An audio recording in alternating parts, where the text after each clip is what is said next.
Anupama serial से related update लेकर आ चुके हैं हम आपके बीच में। एक बहुत अच्छी कहावत है कि जिनके घर खुद शीशे के हो उसे कोई हक नहीं बनता है किसी दूसरे के घर पे पत्थर उछालने का। ये बात मैं इसलिए कह रहा हूँ क्योंकि ये सेम बात जो है बिल्कुल सटीक साबित होती है पराग कोठारी पे, क्योंकि जिसने खुद अपने लाइफ में इतनी गलतियाँ की हो, इतने अफेयर रखे हो, उसे कोई हक नहीं है अपने ही बेटे मतलब प्रेम पे और राही पे इस तरीके की बातें करने में। तो क्या होगा तब जब पराग कोठारी का असलियत आएगा सामने, और क्या होगा तब जब ख्याति को पता चलेगा पराग कोठारी की सच्चाई, और क्यों ख्याति जो है अनुपमा के पास मुंबई पहुंची है घर को छोड़कर, इस पे भी बात करेंगे। क्योंकि आगे जाकर कहानी होने वाली काफ़ी ज़्यादा इंटरेस्टिंग, और ये कहानी सिर्फ चौल तक नहीं रहने वाली है, ये कहानी आपको चौल के आगे बढ़कर कोठारी परिवार वर्सेस रजनी होने वाला है, और उसी में अनुपमा का क्या रोल होने वाला है इस पर बात करेंगे इस वीडियो में। हमने इससे पहले के वीडियो में भी आपसे बात की और उसमें बताया कि किस तरीके से मेकर्स जो हैं आपको बिल्कुल सेंटर में रखना चाहते हैं अनुपमा को, और अनुपमा जहाँ रहती है कहानी उसी के इर्द गिर्द आपको घूमती हुई नज़र आती है। और वही हो भी रहा है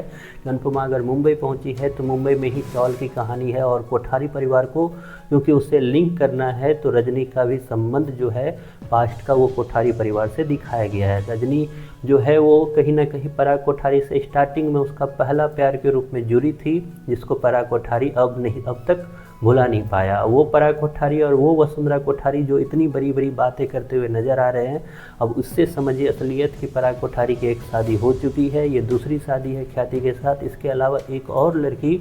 जो नगर सेविका मतलब पॉलिटिशियन है, वो भी इस चीज़ में संबंध रखती हुई नज़र आ रही है। तो क्या होगा तब, क्योंकि पराग कोठारी का जो एक तरह से झुकाव है आपको साफ देखने को मिल रहा है कि रजनी की तरफ होता हुआ दिख रहा है। तो जल्द ही आपको दिखेगा कि पराग कोठारी की सच्चाई जो है वो ख्याति के सामने दिखेगी आपको, और ख्याति को जब ये चीज़ पता चलेगा तो ख्याति पूरी तरह से टूटती हुई नजर आएगी। क्योंकि अचानक से आपने अगर नोटिस किया होगा तो ख्याति का रूप जो है मेकर्स फिर से वहीं पर लेकर आए हैं जो आर्यन की मौत से पहले थी। बिल्कुल गाय की तरह हो गई है ख्याति, जिसको बस सच्चाई के पीछे ही चलना है और सच्चाई के पीछे बिल्कुल भी चालाकी नहीं दिखानी है। तो बिल्कुल अभी वो प्रेम की साइड ले रही है, बिल्कुल अभी वो अनुपमा जी की साइड ले रही है, और जब अनुपमा का एक तरह से हेल्प की ज़रूरत पड़ेगी ख्याति को तो अनुपमा के पास पहुंचती हुई नज़र आएगी ख्याति। क्योंकि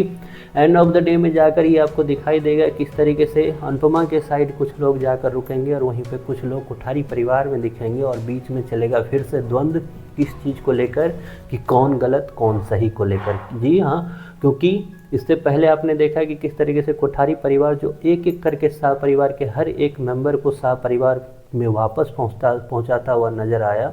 और वो शाह परिवार में पहुंचाने की मेन वजह जो थी वो वसुंधरा कोठारी का वो टोंट था। जी हाँ, जिस तरीके से वसुंधरा कोठारी ने बेइज्जत कर करके एक एक को निकाला, अब बारी है वसुंधरा कोठारी की बेइज्जती की। जब पता चलेगा कि उनके सबसे प्रिय बेटे मतलब पराग कोठारी का एक संबंध है जो कि काफ़ी पहले का था और वो दोबारा वापस आ चुकी है और इस बात को छिपाया है उसने सबसे, तो क्या होगा उस वक्त, कैसे डील करेगी अनुपमा, कैसे डील करेगी ख्याति, और सबसे बड़ी बात कि जिस प्रेम और राही की बेइज्जती हुई रिसेंट एपिसोड में वो इसको किस तरीके से वापस लौटाते हुए नजर आएंगे पराग कोठारी को। तो कैसा लग रहा है आपको अनुपमा के सीरियल, ये देखने के लिए आप जो भी आपकी राय है कमेंट बॉक्स में ज़रूर बताएं।